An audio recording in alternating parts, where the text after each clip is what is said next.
दोस्तों नमस्कार। दोस्तों आज बातचीत शुरू की जाए उससे पहले एक सच से आप वाकिफ हो जाइए और यह सच खुद ही देखने की कोशिश कीजिए, समझने की कोशिश कीजिए कि हम लोग किन परिस्थितियों के बीच खड़े हुए हैं। यह है टिकटॉक। टिकटॉक के भीतर में भारत सरकार ने बकायदा एक अपना प्लेटफॉर्म बनाया हुआ है और इस प्लेटफॉर्म के फॉलोअर्स हैं 1 मिलियन, जी 10 लाख, और 7.5 मिलियन लाइक किए हुए हैं। सिर्फ इतना ही सच नहीं है, माई गवर्नमेंट इंडिया इसका इतना भर सच नहीं है, बकायदा भारत चीन सीमा पर जो 20 सैनिक शहीद हुए, उन सैनिकों को जो श्रद्धांजलि देने के लिए 1 मिनट से कम का एक वीडियो बनाकर भी भारत सरकार की तरफ से इसी टिकटॉक में डाला गया है। यानी जो श्रद्धांजलि दी जा रही है वह भी चीन के ऐप में ही बकायदा भारत सरकार दे रही है। उसकी एक छोटा सा उदाहरण हम आपको दिखाते हैं कि यह एक स्थिति है। ये देखिए, ये चल रहा है जो श्रद्धांजलि अर्पित की गई है भारत सरकार की तरफ से बकायदा टिकटॉक के ऐप में। अब यहां से यह बात शुरू होती है कि जब आप इसे देखते हैं तो आप क्या महसूस करते होंगे। आपके जहन में ऐसे बहुत सारे सवाल होंगे कि क्या यह सब कुछ जो दिखाया जाता है, यह भावनाओं को जानबूझ के उभारा जाता है, या सरकार के पास कोई विजन नहीं है। विजन का मतलब यह है कि आप जिन बातों का जिक्र करते हैं जनता उससे प्रभावित हो जाती है, लेकिन जनता को प्रभावित करने की दिशा से आगे बढ़ते हुए आप कोई समाधान नहीं निकाल पाते हैं। 1962 का युद्ध हुआ था, तकरीबन 58 साल हो गए। इस 58 साल के भीतर में उस दौर की पीढ़ी के भीतर आज भी चीन को लेकर गुस्सा है। 1971 का जब युद्ध हुआ था, ऐसे में बड़े सारे भारतीय सैनिकों के बारे में कहा जाता है कि वो पाकिस्तान की अलग अलग जेलों में बंद हैं। उनको वापस लाने का कोई प्रयास, किस रूप में प्रयास किया गया, नहीं किया गया, इसको लेके उन सेनानियों के परिजनों से जब आप मिलते हैं जिनकी उम्र अब हो चली है, वह भी बेहद गुस्से में नजर आते हैं। करगिल युद्ध के समय जब सीमा से शव आ रहे थे, उस दौर में तो हम लोग रिपोर्टिंग किया करते थे और देखते थे कि हरियाणा के कई गांवों में लगातार जाना पड़ता था, मध्य प्रदेश के कई गांवों में गए और वहां पर गुस्सा था पाकिस्तान को लेकर। लेकिन सवाल है इन सब के बीच भी क्या वाकई हम रास्ता अपना निकाल पाए जहां पर भारत एक ताकत के साथ अपने देशवासियों के साथ खड़ा होता नजर आई, या फिर हर सत्ता ने उस दौर में लोगों की भावनाओं के साथ ही खिलवाड़ किया है। क्योंकि जब हम इस ऐप को देखते हैं, उस ऐप के साथ झटके में नजर हमारी जाती है मीडिया, जो मेन स्ट्रीम मीडिया है, चाहे वो प्रिंट मीडिया हो चाहे टेलीविजन मीडिया हो। उसमें खबर आई कि भारतीय सुरक्षा एजेंसियों ने एक लंबी फहरिस्त दी है कि कहा गया है कि ये 50 चाइनीज ऐप जो है खतरनाक है। इसमें पहला नाम टिकटॉक का ही है, उसके बाद वीचैट है, यूसी ब्राउजर है, क्लब फैक्ट्री है, शाइन है, अलग अलग तरीके से है। लेकिन सच क्या है और क्या वाकई हम इन परिस्थितियों से जूझ रहे हैं कि हमारे पास इसका कोई विकल्प नहीं है और हम सिर्फ तत्काल में, यानी इसकी उम्र बड़ी छोटी होती है, जब तक युद्ध की आशंकाएं हैं उसको लेकर देश के भीतर जो भावनाएं हैं, उन भावनाओं के साथ सरकार अपने आप को खड़ा करना चाहती है, इसलिए इन बातों का जिक्र किया जाता है और मीडिया इन बातों को देखता परखता नहीं है कि दरअसल जिन बातों का जिक्र सरकार की तरफ से भी हो रहा है, मंत्री भी आके कह रहा है, लेकिन सच क्या है? क्या कहने भर को दिखा देना सच है या उसके बारे में क्रिटिकल होकर जानकारी हासिल करना सच है? तो हमें लगता है कि आज जरा इस बात को हम परखने की कोशिश करें और उसके साथ एक चीज और परखेंगे। इस देश में सीमा पर लड़ते हुए जो जवान शहीद हुए हैं उसमें कोई कॉरपोरेट का बेटा नहीं है, कोई इंडस्ट्रियलिस्ट का बेटा नहीं है, कोई पॉलिटिशियंस का बेटा नहीं है। सारे के सारे शहीद हुए सिपाहियों के पिता जो थे वह किसान हैं। और जहां जहां से भी हमने जिक्र करना शुरू किया और जहां जहां से चीजों को निकाला, किसान का बेटा ही सीमा पर मारा गया है, वहीं पर वो शहीद हुआ है। और उसके गांव खेड़े की परिस्थितियों को जब आप टटोलेंगे तो बड़ी न्यूनतम लड़ाई वो लड़ रहा था। उसके पैसे से घर का मकान पक्का हो रहा था, उसका पैसा जो चल कर आता था उसके जरिए पुराने कर्ज चुकाए जा रहे थे, जो पैसा सिपाही का घर तक पहुंचता था उसके जरिए 2 धोती खरीदी जाती थी, 2 जून की रोटी मुहैया हो रही थी। बड़ी न्यूनतम लड़ाई वो लड़ रहा था घर के भीतर में, और देश के लिए सबसे बड़ी लड़ाई सीमा पर लड़ रहा था। आज जिक्र इसका भी होगा। लेकिन जरा सिलसिलेवार तरीके से हमें लगता है कि इस बात को अब समझने की जरूरत है। जब हम आपसे जिक्र कर रहे हैं तो पहले यह समझ लीजिए, भारत में जितने भी स्मार्टफोन हैं, उस स्मार्टफोन में लगभग 2 लाख करोड़ का एक मार्केट है। उस 2 लाख करोड़ में से 1,44,000 करोड़ यानी लगभग 72% चीन का कब्जा है, चीन का दबदबा है उस मार्केट पे। टेलीविजन जो हमारे यहां आता है उसमें खास तौर से जो स्मार्ट टीवी आता है, स्मार्ट टीवी और टीवी का जो पूरा मार्केट है वो 25,000 करोड़ का है। लेकिन स्मार्ट टीवी का जितना भी बड़ा मार्केट है उसका लगभग 42 से 45% चीनी प्रोडक्ट का कब्जा है। जो टेलीकॉम इक्विपमेंट्स होते हैं वो तकरीबन 12,000 करोड़ का एक मार्केट है, उसमें से चीन का मार्केट जो है वो लगभग 25% यानी 3,000 करोड़ चीन का मार्केट है। चीन का ही प्रोडक्ट है, चीन का ही माल है, चीन का प्रोडक्ट है। जो होम एप्लीकेंसेस आते हैं उसमें लगभग 50,000 करोड़ का मार्केट है। उसमें चीन का जो हिस्सा है वो लगभग 5 से 7 करोड़ चीन का हिस्सा है, सिर्फ चीन का। ऑटो कंपोनेंट जो आते हैं उसका मार्केट बड़ा बड़ा है भारत में, लगभग 57 अरब डॉलर, और इस 57 अरब डॉलर में से लगभग 15 अरब डॉलर चीन का मार्केट है। जो सोलर पावर है वो तो पूरी तरीके से चीन के हवाले है, क्योंकि इसका जो मार्केट साइज है वो 37,916 मेगावाट का है। और आपको जानकर हैरत होगी कि 90% हिस्सा ये चीन के मार्केट का हिस्सा है। जो स्टील हमारे यहां होता है उसका जो मार्केट साइज है वह लगभग 108 मीट्रिक टन का है, और उसका लगभग 20% चीन का है। जो फार्मा का सेक्टर है, उस फार्मा के सेक्टर में लगभग 2 अरब डॉलर का मार्केट है, और चीन का हिस्सा उसमें लगभग 1 अरब से ज्यादा का, लगभग 60% हिस्सा चीन के मार्केट का। जब हम इन बातों का आपसे जिक्र कर रहे हैं तो एक सवाल है, भारत इस दिशा में क्यों नहीं बढ़ पाएगा? मुश्किल यह है कि भारत के पास बजट R&D का होता ही नहीं है। रिसर्च एंड डेवलपमेंट भारत कर नहीं पाता है, सस्ता माल दे पाने की स्थिति में नहीं है। मैन्युफैक्चरिंग यूनिट्स अभी भी बड़ी कॉस्टली होती है। लेकिन असल सच यह है कि भारत के भीतर में जितनी भी बड़ी तादाद में जिन बातों का जिक्र सरकार अपने तौर पर कर रही है कि जनता अब इन चीजों को छोड़ दे, संयोग से सरकार के ही तमाम इंस्टीट्यूशंस और खुद सरकार के तमाम महान लोग जो कि इस देश को कानून बनाकर चलाते हैं, वो सभी उन्हीं प्रोडक्ट्स और उन्हीं एप्स का इस्तेमाल कर रहे हैं। तो आप क्या करेंगे? ये इतना संकट भरा वक्त है और संकट बड़ी परिस्थिति है, क्योंकि जब आप इसके भीतर जाते हैं तो हमको लगता है कि 2-3 चीज समझिए। टिकटॉक की स्थिति यह है कि 1 मिनट से कम का वीडियो डाल सकते हैं। गवर्नमेंट ऑफ इंडिया ने भी इसमें डाला हुआ है, बाकायदा अपना एक मंच बनाया हुआ और लिखा हुआ है citizen engagement platform of India, ये उसने लिख रखा है। पबजी मोबाइल जो है, जिसमें खेल खेले जाते हैं, जो बैटल किया जाता है और जो तमाम गेम खेली जाती है, टिकटॉक है, पबजी है, हेलो करके एक है। और इतना ही नहीं, जो भारत में जो कॉम स्कैनर होता है, किसी भी डॉक्यूमेंट या इमेज को जो स्कैन करता है, वह भी चीन का ही है। जो एक्सटेंडर है, जो शेरलेट है, जो वीमेट है, जो ब्यूटी प्लस है, ये सब चीन का है।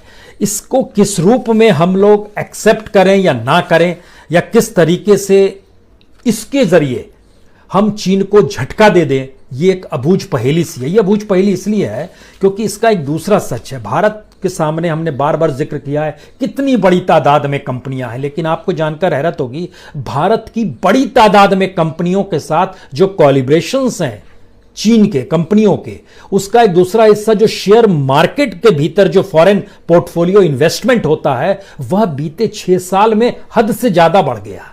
इससे पहले वो नहीं बढ़ा करता था। उसका एक छोटा सा डाटा जरा देखिए और महसूस कीजिएगा आप, क्योंकि जो फॉरेन पोर्टफोलियो इन्वेस्टमेंट होता है, जिसको हम लोग FPI इन्वेस्टमेंट कहते हैं, वो चाइना का जो है, जैसे आप 2019 के दिसंबर तक अगर देखेंगे तो वो 774 करोड़ था दिसंबर 2019 में। सिर्फ उसके बाद आइएगा तो 3 महीने में, यानी वायरस से पहले जनवरी, फरवरी, मार्च, 3 महीने में यह 3,257 करोड़ का हो गया। इतना ही नहीं, अगर 2015 की स्थिति में लाइएगा तो 136 करोड़ का था दिसंबर 2015 में FPI, जो चाइना इन्वेस्टमेंट जिसके जरिए कर रहा था, और वो मार्च 2020 में बढ़कर हो गया 3,257 करोड़ रुपया। और चीन की कंपनियों ने जो भारत के अलग अलग हिस्सों में 1% से ज़्यादा हिस्सेदारी खरीद ली है, उसमें पिछले दिनों HDFC आपके जहन में आया होगा, HDFC लिमिटेड में 1.1% खरीद लिया है। लेकिन अवंती फीड्स 8.77% चीन की हिस्सेदारी है।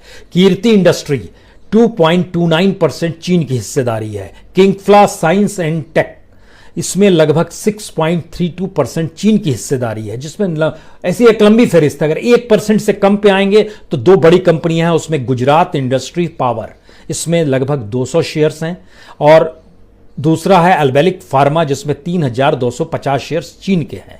लेकिन सवाल है कि ये जो एफडीआई भी बढ़ी है, वो एफडीआई पिछले 6 बरस में ही बढ़ी है, यानी 2014 के बाद ही बढ़ी है, यानी देश के प्राइम मिनिस्टर मोदी हुए उसके बाद ही बढ़ी है। क्योंकि हम आपको एक हिस्सा बता दें कि एफडीआई जो था, अगर आप बीते 14 साल में देखिएगा, यानी सन 2000 से लेकर 2014 तक, तो $1.683 बिलियन 1.683 बिलियन 14 साल की हिस्सेदारी एफडीआई की रही। लेकिन 14 से के बाद से 20 तक की स्थिति आ गई $5.462 बिलियन, इतना और बढ़ गया, और आज की तादाद में $7.145 बिलियन है।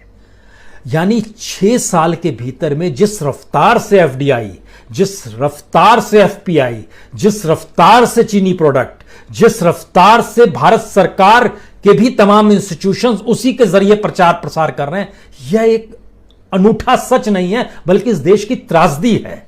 क्योंकि युद्ध के समय भारत सरकार की तरफ से ही कहा जा रहा है और बार बार कहा जा रहा है कि हमें दरअसल चीन को सबक सिखाना है, और देश की जनता में 16 शहरों में आज विरोध प्रदर्शन हुआ है, और कुछ जगहों पर कहा गया अब हम हांगकांग मार्केट, जो हांगकांग मार्केट है वो नाम दरअसल बंगाल में है, उसको कहा गया हम इसका नाम बदल देंगे। किसी ने अपने तौर पर कहा, ये पश्चिम बंगाल का जो सिलीगुड़ी का इलाका है वहां पर एक हांगकांग मार्केट है, कहा गया हम नाम बदल देंगे। गुजरात के अहमदाबाद शहर की आपने देखी होगी, टेलीविजन तोड़ा जा रहा है। दिल्ली का जो confederation of all India traders है, उसने कहा कि अब हमारा अभियान, नया एक कैंपेन लॉन्च करने वाले हैं, और फिल्मी सितारों से अपील उन्होंने की है कि आप किसी भी हालत में चीनी सामान का विज्ञापन नहीं करें। ये सारी बातें हो रही हैं, लेकिन सवाल है कि सरकार अपने तौर पर अगर कुछ नहीं करेगी तो शहीद का बेटा भी बोलता है और उसकी पत्नी भी बोलती है चीनी सामान का बायकॉट करो। जनता बायकॉट करेगी तो जनता बायकॉट तब नहीं करेगी या तब करेगी कि जब वो माल के अल्टरनेटिव मार्केट में होगा। एक बात, दूसरी, उसको विदेशी माल है, उसको लाने की इजाजत भारत सरकार क्यों दे रही है? अगर इजाजत ही रोक दी जाएगी तो बाजार में माल ही नहीं होगा। लेकिन ये कर पाने की कैपेसिटी में आप नहीं आ पा रहे हैं, क्योंकि आप सक्षम ही नहीं है। आपकी मैन्युफैक्चरिंग यूनिट इस बात की इजाजत नहीं देती है कि भारत की जनता के, कंज्यूमर की जो पॉकेट है उसके अनुकूल आप सामान बना सके। यहां तक कि जो कार भी बनती है, कार जो एसयूवी बन रही है, जो चाइना से एसयूवी बनकर आएगी, उसकी कीमत होगी लगभग एवरेज 7 लाख। भारत में जो एसयूवी बनेगी उसकी कीमत होगी 12 लाख। अब 5 लाख का अंतर है, कौन लेगा? टेलीविजन जो स्मार्ट टीवी आ रहा है, एंड्रॉइड टीवी आ रहा है, उसकी कीमत चीन दे रहा है 35,000। भारत के मार्केट में जो टीवी बनेगा, एंड्रॉइड टीवी, उसकी कीमत होगी लगभग 70,000, और या उससे ज्यादा होगी। इतना स्थिति आगे क्या कीजिएगा? आप अल्टरनेटिव क्रिएट नहीं करते हैं, आप इस देश की इकोनॉमी को जनता से नहीं जोड़ पाते हैं, आप इस देश के भीतर का सोशल इंडेक्स लोगों को एक समानता के तौर पर नहीं ले आ पाते हैं। और ये समानता का जिक्र जब हम आपसे कर रहे हैं, तब हम आपको बताना चाहते हैं कि इस देश का सच बेहद त्रासदीदायक क्यों है। इस देश में किसान जिंदगी भर, पीढ़ियों खप जाती है उसकी अनाज उपजाते हुए और अनाज के जरिए देश का पेट भरते हुए। जो मौजूदा वक्त में बीते 2 महीनों का सच यही है कि अगर इस देश के किसानों ने अनाज ना उपजाया होता तो भारत सरकार 20 लाख 50 लाख कुछ भी कहती, आरबीआई से कितने भी नोट छाप लेती, लेकिन गेहूं और चावल और दाल ना होती तो पेट नहीं भर पाती। किसानों ने उपजाया था, और उसी किसान का बेटा अब किसानी छोड़कर मैदान में जाता है, जहां पर वो सीमा पर मौजूद रहता है। जो सिपाहियों की फेरिस्त है, जो शहीद हुए हैं सिपाही, हमें लगता है कि उसके बारे में आपको जरूर जानना चाहिए, क्योंकि उसके भीतर का सच शायद इतना मुश्किल भरा सच है कि हम लोग आंखें मूंद लेते हैं। हर के पिता किसान है, हर के घर में किसानी है, और बड़ी न्यूनतम जरूरतों के आसरे उसकी जिंदगी चल रही है। सिपाही गणेश राम कुंजाम 28 साल का, छत्तीसगढ़ का, उसके पिता इतवारी राम कुंजाम आदिवासी हैं, पैडी फार्मर हैं। गिदहाली गांव में रहते हैं, बड़ी ही बदहाली स्थिति में रहते हैं, जो वहां से हमारे रिपोर्टर से बातचीत हुई। दीपक सिंह 31 साल के, जो फरहादा गांव के हैं, यह भी शहीद हुए। इनके पिता है गजराज सिंह, मध्य प्रदेश रीवा के फरहादा गांव में रहते हैं, किसान परिवार से आते हैं। परिवार के भीतर की स्थिति दयनीय है। हवलदार सुनील कुमार 37 साल के हैं, पटना के नजदीक तारा गांव है। उनके पिता है वासुदेव सिंह। खेती पहले करते थे, छोड़ दी, उसमें नहीं पढ़ पाए तो परचून की दुकान खोल ली, उससे जिंदगी चल रही है। सिपाही कुंदन कुमार 30 साल के हैं, सहरसा आरन गांव, पिता निमेंद्र यादव। इनके पास 2 बीघा जमीन है, वही जिंदगी का आसरा है, वही बच्चों से बड़ा हो गया है। बच्चा शहीद हो गया है, जिंदगी कैसे चलेगी इन्हें नहीं पता है। सिपाही जयकिशोर सिंह, यह वैशाली के आते हैं, चकफता गांव है, 26 साल के। इनके पिता है कपूर सिंह, यह भी किसान है। और एक स्ट्रिंगर ने जब उनके घर के भीतर झांक कर देखा तो स्थिति और बदहाली कितनी नाजुक थी। उस घर के भीतर की पूरी संपत्ति को भी जोड़ लेते तो भी वह शायद 5,000 की ना हो पाती। एक स्थिति परिवार और किसान परिवार के भीतर की क्या होती है, यह जरा इसके जरिए समझने की कोशिश कीजिए। जो देश की सीमा पर तैनात है और जिससे देश सुरक्षित है, उन परिवारों के घर के भीतर हम आपको चाहते हैं कि आप झांक कर देखिए। हवलदार के पलानी, यह किसान है, पिता कालीमुथु हैं, तमिलनाडु के हैं, 40 साल के हैं, लेकिन इसकी स्थिति भी नाजुक है। ये उन किसानों में शरीक हुए थे जो किसान दिल्ली आए थे ये कहने के लिए कि कर्ज माफी हो जानी चाहिए। ये कौन सी परिस्थिति है। सिपाही राजेश औरंग 26 साल के, पश्चिम बंगाल के बिरभूम जिले के बेलगोरिया गांव के हैं। इनके पिता हैं सुभाष औरंग, किसान हैं। स्थिति इतनी नाजुक है कि ये पिछले दिनों भटक रहे थे कि किसी तरीके से कार्ड इनको बीपीएल का मिल जाए। हवलदार विपुल नाथ 35 साल के, अलीपुर बंगाल के, ये सब शहीद हुए हैं। इनके पिता हैं बीरन राय, किसान हैं। सिपाही अंकुश कुमार 21 साल के, हमीरपुर मध्य प्रदेश के आते हैं। पिता हैं अनिल कुमार, किसान हैं। सिपाही गुरतेज सिंह पंजाब से आते हैं, मनसा वीरावाला डोगरा गांव है, पिता किसान हैं। और ये एक लंबी फहरिस्त है। जो 20 लोग जो शहीद हो गए हैं उसमें देखिए, नायब सूबेदार सतनाम सिंह भोजराज गांव गुरदासपुर से आते हैं, पिता जागीर सिंह, किसान हैं। सिपाही कुंदन कुमार ओझा 28 साल के, साहिबगंज से आते हैं, झारखंड के, पिता किसान हैं। सिपाही गणेश हंसदा 21 साल के, झारखंड के बरगोरा गांव सिंहभूम में आता है, पिता किसान है। नायब सूबेदार मनदीप सिंह पटियाला से आते हैं, पिता किसान है। सिपाही चंद्रकांता प्रधान कंधमाल उड़ीसा से आते हैं, बेहद पिछड़ा इलाका है, गरीब आदिवासी समुदाय से निकला हुआ ये परिवार है। और इनके पिता हैं करुणाकर प्रधान, जो बेहद गरीब किसान है।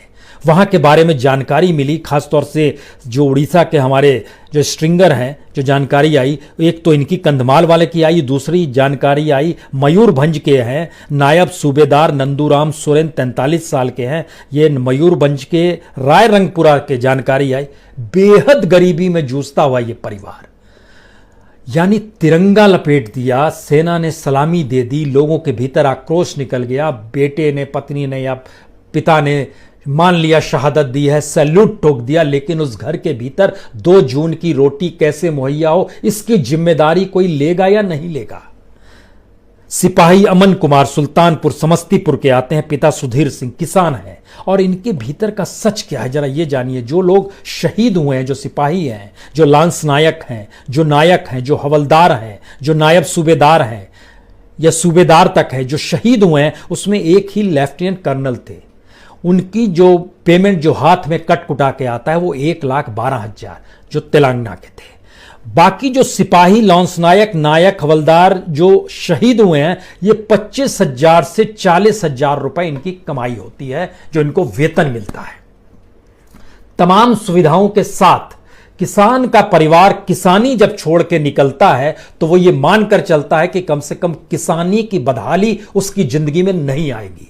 और इनका जो पैसा, जब ये सीमा पर तैनात थे और जो पैसा भेज रहे थे, उस पैसे के जरिए जो अलग अलग किसी के दूध मुहे बच्चे या जो छोटे छोटे बच्चे, उनको नहीं पता है कि पिता का साया सर से उठ चुका है। एक व्यक्ति ऐसा है कि 15 दिन पहले उसको बेटी का जन्म लिया है। हमें लगता है इन नामों के भीतर में इंडिविजुअल जाएं, खाली बेसिक समझिए। किसी की शादी होने वाली थी, किसी के घर में बच्ची का जन्म 15 दिन पहले हुआ है, किसी के घर की रोजी रोटी चलती रही, जो भेजता था कमा के, किसी ने पुराना कर्ज चुकाया है। किसी ने पक्का मकान बनाया है उन्हीं पैसों से किसी तरह, यानी बेहद न्यूनतम जरूरतें जो जिंदगी की होती है, उस न्यूनतम जरूरतों को पूरा करने के लिए देश की सबसे बड़ी जरूरतों के सामने वह सीमा पर जाकर तैनात हो जाता है और वहां से जो भी वो कमाता है जिंदगी की जद्दोजहद करते हुए सीमा पर तैनाती के साथ देश के लिए कुर्बान हो जाता है। और उसके बाद जब उसका शव पहुंचता है उसके गांव में तो हम लोग सैल्यूट मार रहे हैं, चीजें कह रहे हैं और देश की भावनाओं को उभारा जा रहा है, लेकिन उस पर इंप्लीमेंट नहीं किया जा रहा है। सरकार निर्णय क्यों नहीं ले सकती है? ठेके दर ठेके चीनी कंपनियों को मिल रहे हैं और इतनी बड़ी तादाद में चीनी प्रोडक्ट भारतीय मार्केट में आ रहे हैं। 343 प्रोडक्ट चीन के ऐसे हैं जिस पर आप रोक लगा के तो दिखाइए। और जिन बातों का जिक्र हम कर रहे थे, यानी कोई नापने समझने वाला नहीं है कि अचानक झटके में आ गया कि भारत की खुफिया एजेंसी ने कह दिया कि ये तमाम चीजों को आप मत यूज कीजिए, इसमें जूम भी है, इसमें वीकार्ड भी है, वीगो भी है, टिकटॉक तो है ही, क्लब फैक्ट। आपने एक लंबी फहरिस्त जारी कर दी और तमाम मीडिया ने उस तमाम फहरिस्त को सामने हमारे रख दिया है, लेकिन कमोवेश भारत सरकार के हर मंत्रालय और खुद गवर्नमेंट ऑफ इंडिया जब इन्हीं ऐप के जरिए अपने प्रचार प्रसार कर रहा हो तो आप क्या सोच सकते हैं? इसका मतलब है वाकई ये भावनाओं को उभार कर शायद अपने साथ सरकार जनता को खड़ा करना चाहती है। इसमें कोई दिक्कत नहीं है। इसकी सबसे बड़ी मुश्किल यह है कि अगर सरकार सिर्फ यह सोचती है कि मौजूदा वक्त में देश पर एक संकट आया है और पूरा देश एकजुट हो जाए और एकजुट करने के लिए उन भावनाओं के मर्म को वह छूने की दिशा में बढ़ जाए, लेकिन अपने तौर पर कोई रास्ता ना निकाले और यह मानकर चले कि बीतते वक्त के साथ हर जख्म भर जाएगा, तो जख्म तो भर जाता है। लेकिन हम लोग जब 1962 के युद्ध को देखे हुए पुराने पीढ़ी के लोगों से मिलते हैं, अपने ही भी घर में देखते हैं, तो उनके भीतर का गुस्सा समझ में आता है कि 62 के युद्ध का गुस्सा उनके भीतर कितना है। 71 में जिन परिजनों के परिवार के सदस्य जो थे, जो सेना में थे और जो वापस नहीं लौट पाए, और वो बार बार कहते हैं कि पाकिस्तान की जेलों में, उनसे मिलते हैं तो एक दर्द उफनता है। क्यों हम समझौता और रास्तों पर चलते हैं और मानकर चलते हैं कि पड़ोसी को सबक भी सिखाना है, लेकिन पड़ोसी को वापस अपने नागरिकों को लाना भी नहीं है। करगिल को लेकर भी यह स्थिति लोगों के जहन में बार बार उभरती है। इस देश के भीतर में राजनीतिक सत्ता जब तक खुद को नागरिक नहीं मानेगी और एक ऐसा नागरिक नहीं मानेगी जिसकी जिम्मेदारी इस देश को लेकर है, तब तक हमें लगता है कि ये डॉक्यूमेंट्स क्या मायने रखते हैं जब हम इन बातों का जिक्र करते हैं कि कितनी बड़ी तादाद में मार्केट में चीनी पैसा लगातार आ रहा है, चीनी सामान लगातार आ रहा है और इस दौर में बढ़ा है। ये एक अजीबोगरीब स्थिति है। सोचिए कि जो एफडीआई का पैसा था वह 31 मार्च 2014 मनमोहन सिंह जा रहे थे $1.6 बिलियन, और आज की तारीख में जब हम आपसे बात कर रहे हैं तो $7.1 बिलियन, इतना बिलियन डॉलर एफडीआई बढ़ गया। तो इस दौर में क्या चीन के साथ हमारे संबंध तो वाकई प्रगाढ़ होते चले जा रहे थे, लेकिन आज जब रुके हैं तो कैसे रुकेंगे? जो एफपीआई मार्केट था वो बढ़ते बढ़ते 100 करोड़ के बाद बढ़ते बढ़ते आज की तादाद में 3,257 करोड़ तक पहुंच गया है। यह मार्केट वैल्यू एफपीआई की है। क्या रास्ता है? तो यह एक ओवरऑल तस्वीर निकल कर आती है कि क्या वाकई जो बातें कही जा रही हैं वो सिर्फ कही जा रही है और भावनाओं को भुंजाया जा रहा है। यकीन जानिए यही स्थिति आ रही है। बहुत बहुत शुक्रिया, बहुत बहुत शुक्रिया।